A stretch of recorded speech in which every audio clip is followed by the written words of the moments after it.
नमस्कार, मैं हूं दीपक मिश्रा और स्वागत है आपका हमारी आज की खास पेशकश बहस गरम है में। और जिस मुद्दे पर आज हम चर्चा करेंगे या हम कहें कि जिस मुद्दे की बहस गरम है वो है दिग्विजय सिंह की यात्रा। हाल ही में भारत जोड़ो यात्रा से फ्री हुए मध्य प्रदेश की सियासत के चाणक्य कहे जाने वाले दिग्विजय सिंह अब एक नई सियासी यात्रा की तैयारी कर रहे हैं। मध्य प्रदेश विधानसभा चुनाव को देखते हुए पूर्व सीएम दिग्विजय सिंह एक बार फिर मैदान में उतरने जा रहे हैं। बीजेपी की विकास यात्रा को देखते हुए पूर्व सीएम दिग्विजय 17 फरवरी यानी शुक्रवार से ये सियासी यात्रा की शुरुआत करने जा रहे हैं और ये यात्रा आने वाले 8 महीनों तक मध्य प्रदेश के कई विधानसभा क्षेत्रों से गुजरेगी। इस दौरान पूर्व सीएम मंडलम सेक्टर सहित कई मोर्चों के पदाधिकारियों और पार्टी के कार्यकर्ताओं से मुलाकात करेंगे, संवाद करेंगे। 2018 का चुनाव आपको याद होगा मध्य प्रदेश का, जब 2018 विधानसभा चुनाव के ठीक पहले दिग्विजय सिंह एक यात्रा पर निकले थे। नर्मदा यात्रा थी वो। प्रदेश में उस वक्त दिग्विजय की इस यात्रा ने बड़ा कमाल किया था। अब फिर उनकी यात्रा क्या कमाल दिखा पाएगी? क्या इसके बेहतर परिणाम आएंगे? क्या नतीजे आएंगे? इस पर फिलहाल बहस गर्म है। दिग्गी की इस सियासी यात्रा को लेकर पहले आपको सुनाते हैं कांग्रेस और बीजेपी का क्या कहना है और फिर करेंगे इस मसले पर चर्चा। देखिए, दिग्विजय सिंह जी देश के बड़े नेता हैं, 10 साल प्रदेश के मुख्यमंत्री रहे और संगठन कौशल में जिस तरह की उनकी क्षमताएं हैं वो सभी जानते हैं। इसलिए दिग्विजय सिंह जी के समन्वय से पहले भी लाभ हुआ है और इस बार भी दिग्विजय सिंह जी कमलनाथ जी के चेहरे को लेकर जनता के बीच में, कार्यकर्ताओं के बीच में जा रहे हैं। इस रणनीति का लाभ होगा पार्टी को। देखिए, दिग्विजय सिंह जी के खुद के बयान हमने सुने हैं, जो कहते हैं कि मैं जाता हूं तो कांग्रेस के वोट करते हैं, जनता के बीच में जाता हूं। और अभी उन्होंने हाल ही में एक टीवी चैनल के इंटरव्यू में कहा कि मेरी पार्टी के लोग ही मेरे खिलाफ माहौल तैयार करते हैं। तो समझा जा सकता है कि जिनके खिलाफ उन्हीं की पार्टी के लोग हैं, जो जनता के बीच जाते हैं तो वोट करते हैं, तो उनके घूमने से क्या फर्क पड़ने वाला। हम तो चाहते हैं कि राहुल गांधी जो दिग्विजय सिंह जी, 2 ऐसे नाम है, ये जितना घूमेंगे उतना भाजपा को फायदा होगा। तो बेहतर है उनको कांग्रेस ज्यादा से ज्यादा घुमाए, क्योंकि इनके घूमने से तो हमें फायदा है। तो खुद चुनाव हारने वाले लोग हैं, जहां जाते हैं, जहां पड़े बंटाधार के, वहां हुआ बंटाधार, तो इससे लोग तो जाएंगे तो फायदा ही है ना। हम तो स्वागत करते हैं। हम तो कहते हैं इनको 230 विधानसभा क्षेत्रों में घुमाना चाहिए ताकि हमको ज्यादा से ज्यादा फायदा मिले। तो चलिए करेंगे आज इस मसले पर हम चर्चा। दिग्विजय सिंह की यात्रा, सियासी यात्रा कितना प्रभाव डाल पाएगी आने वाले 2023 के इस विधानसभा चुनाव में। 2 मेहमान हमारे साथ जुड़ रहे हैं इस मसले पर बातचीत करने के लिए। डॉक्टर दुर्गेश केशवानी जी जुड़ गए हैं, बीजेपी के प्रवक्ता है। बहुत स्वागत है आपका दुर्गेश जी। नमस्कार दीपक जी। और अजीत सिंह भदौरिया जी कांग्रेस के प्रवक्ता हमारे साथ जुड़ गए हैं स्काइप से। बहुत स्वागत है आपका अजीत जी। सबसे पहले अजीत जी, जरा आपसे ही मैं शुरुआत करूंगा आज, क्योंकि दिग्विजय सिंह की यात्रा का विषय है। बेहतर ढंग से आप समझा पाएंगे हमें और हमारे दर्शकों को भी। 2018 के चुनाव में हमने देखा था, नर्मदा यात्रा पर निकले थे दिग्विजय सिंह और उसके बेहतर परिणाम भी काफ़ी हद तक आए थे आपके पक्ष में। एक बार फिर यात्रा की शुरुआत कर रहे हैं। 8 महीनों तक अलग अलग विधानसभा क्षेत्रों में पहुंचेंगे दिग्विजय। लेकिन बीजेपी इन्हीं दिग्विजय सिंह पर निशाना साधते हुए आरोप लगाती है कि हमें साहब मेहनत करने की ज़रूरत नहीं है, दिग्विजय सिंह है, हमारा काम हो जाएगा। आप ज़रा समझाएं दिग्विजय की ये यात्रा और इस यात्रा का होने वाला फायदा, प्रभाव। देखिए दीपक जी, सबसे पहले मैं स्पष्ट करूंगा, दिग्विजय सिंह जी का वो व्यक्तित्व है जो राजनीतिक क्षेत्र को अलग रखते हैं और धार्मिक क्षेत्र को अपने अलग रखते हैं, धार्मिक आस्थाओं को अलग रखते हैं। आपने नर्मदा यात्रा का जिक्र किया। आदरणीय दिग्विजय सिंह जी ने नर्मदा यात्रा पूर्णतः धार्मिक उद्देश्य से की थी, उसका कोई राजनीतिक उद्देश्य नहीं था। परंतु हाँ, 2018 में कांग्रेस की सरकार आदरणीय कमलनाथ जी को मुख्यमंत्री बनाने में दिग्विजय सिंह जी की बहुत बड़ी भूमिका थी। वो उन्होंने एक एक विधानसभा में जाकर पंगत में संगत कार्यक्रम किया, एक एक कार्यकर्ता से 1 to 1 मिले, कान में जाके उन्होंने उनसे बात सुनी और बात कही। आप देखेंगे जब नॉमिनेशन का समय आया 2018 में दीपक जी, उस समय देखेंगे कि दिग्विजय सिंह जी ने 7 दिन 8 दिन प्रदेश कांग्रेस कमेटी के कार्यालय में रह के, मतलब रात भी वहीं गुजारी, कई रातें उन्होंने रह के, जो कांग्रेस से असंतुष्ट लोग थे, जिन्हें टिकट ना मिलने की वजह से मन में कहीं ना कहीं मलाल आता है, उन लोगों से 1 to 1 जाकर उनको बुलाकर उनको समझाया और कांग्रेस के विरोध में उन्होंने जो फार्म डाला था चुनाव के लिए, उस फार्म को वापस लाया। यही बिल्कुल एकदम से नींव का पत्थर साबित हुआ 2018 की सरकार में। यह दिग्विजय सिंह जी की रणनीति का हिस्सा था। जहां तक भारतीय जनता पार्टी के लोगों का कहना है आदरणीय दीपक जी, भारतीय जनता पार्टी अगर सबसे ज्यादा देश और प्रदेश की राजनीति में घबराती है तो वो आदरणीय दिग्विजय सिंह जी की वाक्पटुता से घबराती है, दिग्विजय सिंह जी की स्पष्टवादिता से घबराती है। ये भारतीय जनता पार्टी के लोग हैं जिन्हें मालूम है कि देश की राजनीति में आदरणीय दिग्विजय सिंह जी की जितनी प्रासंगिकता है उतनी प्रासंगिकता आदरणीय दिग्विजय सिंह जी की मध्य प्रदेश की राजनीति में।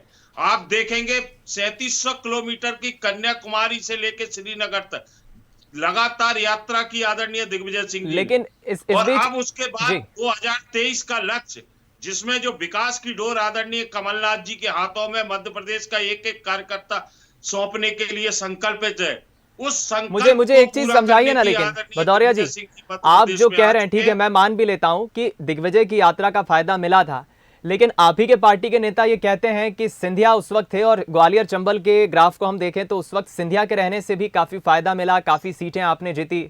अब वो खिलाड़ी तो आपकी पार्टी में है नहीं, तो इसका कितना प्रभाव आप मान रहे हैं?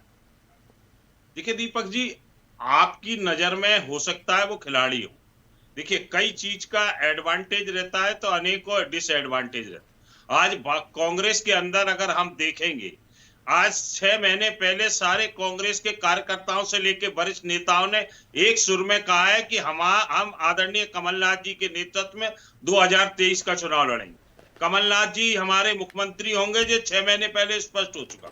परंतु अगर सिंधिया जी कांग्रेस में होते तो यह क्या मुमकिन था? नहीं था। जो आज भारतीय जनता पार्टी की स्थिति हो रही है वो पहले कभी कांग्रेस की हुआ करती थी। मुझे कहने में कोई संकोच नहीं है, कोई गुरेज नहीं है, परंतु हम आज बहुत प्रसन्न है कांग्रेस का एक एक कार्यकर्ता और राजनेता कि आज कांग्रेस का राजनेता स्वतंत्र है। वो कह सकता है गर्व के साथ कि हमारे मुख्यमंत्री 2023 में आदरणीय कमलनाथ जी होंगे, कमलनाथ जी के चेहरे पे हम चुनाव लड़ने जा रहे हैं। परंतु भारतीय जनता पार्टी का कोई नेता कह सकता है क्या? नहीं कह सकता। आज भारतीय जनता पार्टी के ये अंदर ये स्थिति है आदरणीय दीपक जी, अगर देखा जाए तो नरेंद्र सिंह जी गुट, शिवराज सिंह जी का गुट, नाराज भाजपा का गुट, और ये सब महाराज भाजपा का गुट। चलिए, तो ये स्थिति बद से बदतर हो रही है। मैं तो भारतीय जनता पार्टी के मित्र बैठे हैं दुर्गेश जी, इनसे ही पूछना चाहूंगा, ये आज कह दें कि शिवराज सिंह जी ही मध्य प्रदेश के अगले मुख्यमंत्री होंगे अगर भारतीय जनता पार्टी की सरकार आती है तो? नहीं, वो तो संगठन की बात करती है पार्टी उनकी। मैं जवाब ले लेता हूं इस पर। दुर्गेश जी क्या कहेंगे? दीपक जी, आज जिस विषय पे हम डिबेट कर रहे हैं वो दिग्विजय सिंह जी की यात्रा है। पूर्व में भी हम कहते थे जो ये नर्मदा जी की यात्रा कर रहे हैं सियासी यात्रा है, पर वो बताते थे कि नहीं हमारी धार्मिक यात्रा है, पर उसके मायने पूरे के पूरे अगर देखे जाएं तो वह निश्चित रूप से राजनीतिक थे। और दिग्विजय सिंह जी कोई भी काम राजनीतिक उसी से ही करते हैं, कोई भी काम बिगैर राजनीति के वो नहीं करते हैं। वो ऐसे पॉलिटिशियन है 24/7 365 दिन हमेशा ही एक चीज़ राजनीति को अपने दिमाग में लेकर आगे बढ़ते हैं। और उन्होंने मध्य प्रदेश को जो बंटाधार प्रदेश बना दिया, उनके बंटाधार रवैये ने प्रदेश को बंटाधार बना दिया, तो निश्चित रूप से आज तक वो उस चीज़ को नहीं खड़े हो पाए हैं। दिग्विजय सिंह जी वो हैं, जब पाकिस्तान जिंदाबाद के नारे उज्जैन में लगते हैं तो उनको सुनाई देता है काजी साहब जिंदाबाद। और दिग्विजय सिंह जी वो हैं, जब विश्व के लोकप्रिय नेता माननीय मोदी जी राम मंदिर का भूमि पूजन करते हैं तो उसमें अगर कोई टाइम को लेकर कोई प्रश्न चिन्ह लगाता है तो वो दिग्विजय सिंह जी। आतंकवादियों को जी कहना, उसके साथ साथ जाकिर नाइक को शांति का दूत बताना, ये दिग्विजय सिंह जी की उनकी हमेशा से ये बातें उनके साथ चलती है। और दिग्विजय सिंह जी ऐसे नेता हैं जिनसे पूरे देश की जनता खफा रहती है जी। और देश की जनता की अगर भावनाओं को किसने अमली जामा पहनाने का काम किया तो मैं वो भोपाल की धन्यवाद को साधुवाद देता हूँ, भोपाल की जनता को साधुवाद देता हूँ जिसने 3.5 लाख वोटों से ज़्यादा हराकर दिग्विजय सिंह जी को घर बिठाया। पूरे देश की भावनाओं की कद्र की भोपाल की जनता ने, इसलिए वो साधुवाद की पात्र हैं। अब दिग्विजय सिंह जी खुद ही कहते हैं कि जब मैं लोगों से जाता हूं तो कांग्रेस के वोट कट जाते हैं, तो फिर काय के लिए जा रहे हैं दिग्विजय सिंह जी? आपको सुन कौन रहा है प्रदेश में? आपको कौन गंभीरता से ले रहा है? और जितनी भी आप यात्राएं कर लो, जो आपके कर्म हैं वो निश्चित रूप से आपके समक्ष हैं। आपको प्रदेश की जनता, देश की जनता माफ़ करने वाली नहीं है। ये वही कांग्रेस पार्टी है जो राम के अस्तित्व को नकारती, ये वही कांग्रेस पार्टी है जो करोड़ों रुपए खर्च करके वकीलों को अदालत में खड़ा करती है और राम मंदिर न बने उसके लिए केस लड़ती है। प्रदेश की जनता, देश की जनता भली भांति जानती है। अब दिग्विजय सिंह जी पश्चाताप रूपी कितनी यात्रा कर लें, पर जनता उनको माफ करने वाली नहीं है। और अजीत सिंह जी एक बात कह रहे थे कि मुख्यमंत्री शिवराज सिंह चौहान जी की, मैं बड़ी गंभीरता से इस बात को कहता हूं कि हमारे संगठन के मुखिया आदरणीय वीडी शर्मा जी, प्रदेश सरकार के मुखिया शिवराज सिंह चौहान जी, उनके नेतृत्व में हम चुनाव लड़ने वाले हैं और निश्चित रूप से जो बहुमत पुराने जितने रिकॉर्ड थे उन सबको तोड़कर हम आगे आने वाले हैं। जो हमारे केंद्रीय नेतृत्व, प्रदेश के नेतृत्व ने हम प्रत्येक कार्यकर्ता से जो उन्होंने आह्वान किया है कि अब की बार 200 पार, उसको लेके हम जाने वाले हैं। जो गुजरात की जीत हुई दीपक जी, उसको हम मध्य प्रदेश और अन्य प्रदेशों में दोहराने वाले हैं। चलिए अजीत जी क्या कहेंगे? देखिए, पिछली बार का नारा था इनका, अब की बार 200 पार। शिवराज सिंह जी ने एक यात्रा निकाली थी, जन आशीर्वाद यात्रा। आचार संहिता लग गई, 184 विधानसभाओं तक ही जा पाई वो यात्रा, वो 200 तक नहीं पहुंच पाई। जो यात्रा, जो सरकार, जो पार्टी टोटल सरकारी तंत्र पर चल रही हो, आप देखेंगे आज विकास यात्राएं के नाम पर जिस तरीके से जनता का पैसे का दुरुपयोग हो रहा है, सरकारी तंत्र का दुरुपयोग हो रहा है दीपक जी, पूरे प्रदेश में। और भारतीय जनता पार्टी के मंत्री, विधायक जहां जा रहे हैं वहां खदेड़े जा रहे हैं, जनता उनको खदेड़ रही है। इतनी बेशर्माई भारतीय जनता पार्टी के लोगों को ऊपर है कि वो जनता से आमना सामना नहीं कर पा रहे, फिर भी सरकारी तंत्र का दुरुपयोग। तो आदरणीय दुर्गेश जी, 200 पार का तो आप सपना ही छोड़ दो। आज अगर सरकार तंत्र का आप सहारा नहीं लो ना, 200 लोगों का एक कार्यक्रम नहीं करवा पाए भारतीय जनता पार्टी। भारतीय जनता पार्टी का संगठन गौण हो चुका है, गौण। आपके हौसलों की, आपकी हौसलों की, आपकी बातों की निश्चित रूप से मैं दाद देता हूं, पर आप करने वाले आपके पास है क्या? है क्या? आप दीपक जी, आप मेरे से प्लीज इनको, मेरी बात सुनिए, प्लीज। देखिए, आपके संगठन का मुखिया कौन? वीडी शर्मा प्रदेश के अंदर।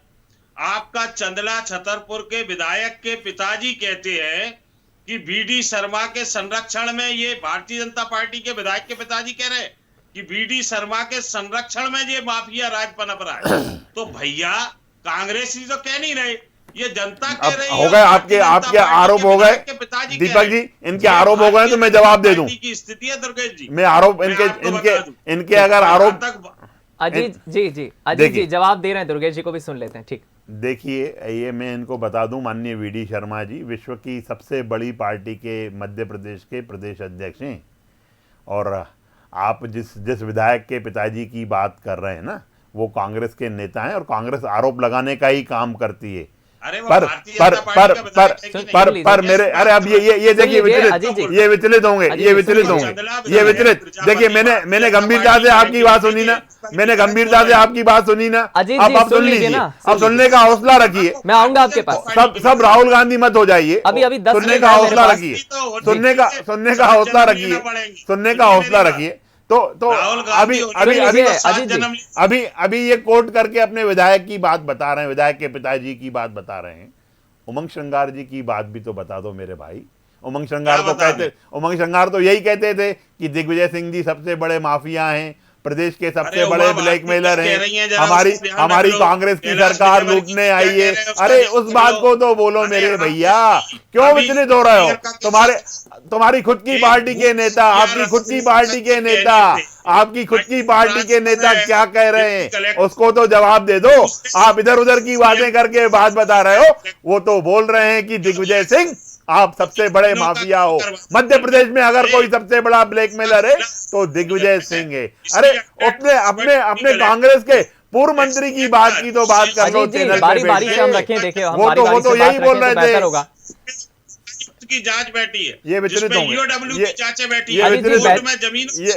होंगे, विचलित होंगे। अच्छा अजीत जी, ये तो ठीक से जरा मुझे स्पष्टता से समझाइए। दुर्गेश जी जो कह रहे हैं, एक बयान दिग्विजय का जब बीते वक्त में आया था कि मैं जाऊंगा तो काम बिगड़ जाएगा, जिसका जिक्र दुर्गेश जी ने भी किया है, इस पर आप क्या कहेंगे? एक तरफ दिग्विजय की यात्रा जो चुनावी फायदा भी पहुंचाएगी, दूसरी तरफ दिग्विजय का एक कथन जो बहुत पहले आया था इस पर क्या कहेंगे?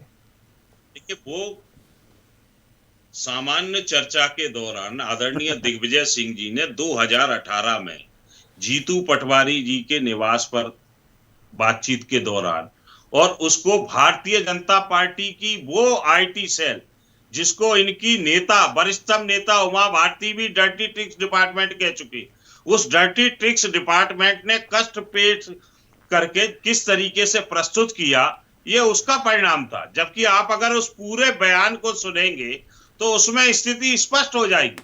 उसमें दिग्विजय सिंह जी ये बात तय है, मध्य प्रदेश में एक एक कांग्रेस कार्यकर्ता को जानते हैं और एक एक कांग्रेस कार्यकर्ता के दिल में निवास करते, दिल के अंदर बैठे हुए राजनेता दिग्विजय सिंह जी हैं। दीपक जी, जवाब ले लीजिएगा। भारतीय जनता पार्टी और आरएसएस के दिमाग में बैठे हुए राजनेता है, क्योंकि भारतीय जनता पार्टी सबसे ज्यादा अगर घबराती है तो वो आदरणीय दिग्विजय सिंह जी से घबरा। ठीक, दुर्गेश जी। देखिए, घबराने वाली तो कोई बात ही नहीं है। ये आदरणीय दीदी श्री उमा भारती जी की बात कर रहे हैं। उमा जी वरिष्ठ नेता हैं और उमा जी का भी एक बयान, ट्वीट भी आया था, वो आप देखते होंगे अजीत जी। कांग्रेस क्योंकि सोशल मीडिया पे ही ये सब चीज़ें करती रहती है, क्योंकि आपकी पार्टी एक विशेष वर्ग की राजनीति करती है और सोशल मीडिया पर काम करती है, उसी में आप लोग लगता है कि पूरी हम जनता के बीच में हैं। उमा भारती जी ने स्पष्ट किया था कि कांग्रेस इस बार डबल डिजिट में भी नहीं आएगी। तो निश्चित रूप से आप हमारी दीदी के जो कोट कर रहे हैं, ये बात भी कोट करिए, इस बात को भी कोट करिए। और दिग्विजय सिंह जी घबराते हैं उमा भारती जी से। उनका जो कुशासन था, उनका जो कुशासन था ना, उनका जो कुशासन था, जनता को जैसे लूटने का काम कर रहे थे वो, अगर उसमें किसी ने रोकने का काम किया है तो वो उमा भारती जी हैं। तो आप निश्चित रूप से अपने कांग्रेस की चिंता करिए, जिसके दिग्विजय सिंह जी खुद कहते हैं कि मैं जहां जाऊंगा तो मेरे वोट कटेंगे, और दिग्विजय सिंह जी को कोई पसंद नहीं करता है। जो आदमी भोपाल जैसी राजधानी में, जैसे आप बता रहे हैं कि कार्यकर्ताओं के दिल में राज करते होते हैं ना, तो वो इतने 3.5 लाख वोटों से नहीं हारते। 3.5 लाख वोटों से ज्यादा हराकर भोपाल की जनता ने घर बिठाया दिग्विजय सिंह जी को। ये समझ लो, आप सेना का अपमान करोगे, आप आतंकवादियों को जी कहोगे, आप भगवान श्री राम के अस्तित्व को नकारेंगे, आप हमेशा से अनर्गल बातें करेंगे। पाकिस्तान जिंदाबाद का जो समर्थन की बात करता है, अगर आप उसकी बात करोगे तो जनता माफ नहीं करेगी, जनता आपसे हिसाब लेगी और उस हिसाब आपको देना पड़ेगा आने वाले चुनाव में। अच्छा, सीएम फेस को लेकर भी लड़ाई चल रही है। अजीत जी, अगर आप प्रज्ञा ठाकुर दिग्विजय सिंह जी जैसे जनाधार वाली राजनेता बन जाए तो वो घर बिठा दिया प्रज्ञा ठाकुर जी ने, घर बिठा दिया 3.5 लाख वोटों से। दिग्विजय सिंह जी को सपने भी नहीं आते होंगे, इतना डरे में रहते हैं, नींद नहीं आती होगी कि मेरे को प्रज्ञा भारती जी ने कैसे हरा दिया, कैसे भोपाल की जनता ने देश की जनता की भावनाओं की कद्र करते हुए उनको घर बिठाने का काम किया है। दिग्विजय सिंह जी को जनता भली बात ही समझती है, जनता को जानती है कि अगर आप सेना का अपमान करोगे। अच्छा अजीत जी, इतना ये तो बताइए, चलिए हम थोड़ा सा विषय से भटक रहे हैं। दिग्विजय सिंह हो, अरुण यादव हो, कमलनाथ हो, ठीक है, आपकी पार्टी के दिग्गज नेता, इनके नेतृत्व में आप एकजुटता की बात कह रहे हैं, नेतृत्व में चुनाव लड़ेंगे। सीएम फेस को लेकर जो परंपरा आपकी रही है, क्या इस बार आप डिक्लेयर करेंगे? क्योंकि मेहनत काफी करना है, लेकिन सीएम कौन होगा? कांग्रेस नेतृत्व कह रही है कमलनाथ के नेतृत्व में हम चुनाव लड़ेंगे, सीएम फेस कौन होगा? देखिए दीपक जी, आप वर्षों से मध्य प्रदेश में पत्रकारिता करना है, वरिष्ठ है और बड़े डिसेंट पत्रकारों में आपकी गिनती होती है। आप 6-7 महीने पहले का एक सिनेरियो उठाइए, आदरणीय कमलनाथ जी के निवास स्थान पर बैठक हुई थी मध्य प्रदेश के सारे वरिष्ठतम राजनेताओं, सबने एक स्वर में कहा था कि कमलनाथ जी के नेतृत्व में 2023 का चुनाव लड़ा जाएगा और मुख्यमंत्री का चेहरा आदरणीय कमलनाथ जी। जो अरुण यादव जी ने या आदरणीय अजय सिंह जी ने जो भी स्टेटमेंट दिया, वो स्टेटमेंट बिल्कुल स्पष्ट है, कांग्रेस की परंपरा को वो स्पष्ट करता है कि भाई विधायक जब चुन के आते हैं तो एक विधायक दल की बैठक रहती है। अब आदरणीय कमलनाथ जी के नेतृत्व में जब चुनाव हो रहा है तो एक औपचारिकता बस बैठक होगी विधायक दल की, उसमें सर्वसम्मति से ये प्रस्ताव आएगा कि आदरणीय कमलनाथ जी को ये विधायक दल अपना नेता चुनता है और कमलनाथ जी अगले दिन मध्य प्रदेश के मुख्यमंत्री के रूप में शपथ ग्रहण। जवाब ले लीजिएगा मेरे से। तो ये बिल्कुल साफ दीपक सुथरी जी, बात है। जी जी मैं जवाब लौट ले रहा हूं। लीजिए। जी दीपक जी, देखिए, कोई गुरेज नहीं। देखिए ये दीपक भारतीय जी, जनता हो गया पार्टी आपका, नहीं हो है गया समय। कि नड्डा जी का कार्यकाल फिर बढ़ा दिया गया। दीपक जी, नड्डा जी का कार्यकाल मेरे फिर से अमित जवाब शाह। ले लीजिएगा। अरे भाई, ठीक। अमित शाह कौन है इस भारतीय जनता पार्टी का? हैं? एक गृह मंत्री तो है। कौन? अमित शाह ने क्यों की घोषणा? कौन? राष्ट्रीय संगठन मंत्री ने क्यों नहीं की? अमित शाह कौन है? अरे इससे अमित स्पष्ट शाह है जी, मैं बता कि रहा हूं, अमित शाह अमित शाह जी, नरेंद्र मोदी की जेबी संस्था बन के अमित शाह जी वो हैं जो राहुल गांधी को सपने में आते हैं। अमित शाह जी वो हैं, अमित शाह जी सुन वो लीजिए, हैं अजीत जी, चलिए जिन्होंने मैं जवाब ले लूं 370 जरा। धारा हटाने का साहसिक निर्णय लिया, जो सीए ले आए वो अमित शाह जी हैं। और रही बात आप अभी तो ये तो बता दो, कमलनाथ जी और दिग्विजय सिंह जी सड़कों पे क्यों लड़ाई कर रहे हैं? क्यों लड़ रहे हैं? क्यों लड़ रहे हैं कमलनाथ जी और दिग्विजय सिंह जी? क्यों अरुण यादव और कमलनाथ जी लड़ रहे हैं? क्यों जीतू पटवारी बोल रहे हैं कि मैं कार्यकारी अध्यक्ष हूं? ये धड़ों में बटी हुई, ये धड़ों में बटी हुई पार्टी है। और कमलनाथ जी ने स्पष्ट कर दिया दिग्विजय सिंह जी को कि आपको अगर कोई भी काम करना पड़ेगा तो मुझसे पूछ के करना पड़ेगा। दिग्विजय सिंह जी को स्पष्ट कर दिया था सड़कों पे। तो आपकी लड़ाई सड़कों पर जारी है। कांग्रेस के आपसी गुटों में बटी हुई कांग्रेस, आपसी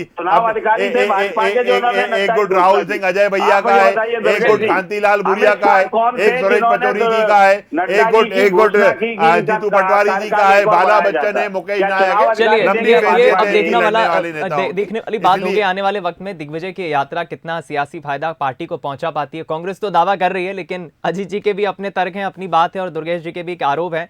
ये समय के साथ सब स्पष्ट होगा जब कुछ 6-8 महीने बाद चुनाव होंगे। अभी फिलहाल चर्चा यहीं समाप्त करना होगी, समय समाप्ति की घोषणा हो गई है। दुर्गेश जी, अजीत जी, बहुत शुक्रिया बातचीत के लिए। फिलहाल बहस गर्म है में इतना ही, दीजिए इजाजत, नमस्कार।